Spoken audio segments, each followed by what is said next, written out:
करेला पकाउन आँटेकी। आज चाहिँ करेलाको सब्जी पकाउँछु। अनि यहाँ चाहिँ चटनी उसिनिरहेछु।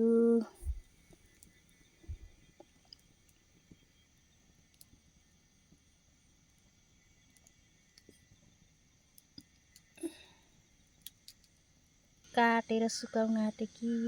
धेर भएर करेला भएका छन् अहिले त। जङ्गलको च्याउ अनि करेला काटेर सुकाएकी। करेला कसरी फलेका छन्। करेला खाइन सक्नु फलेका छन्।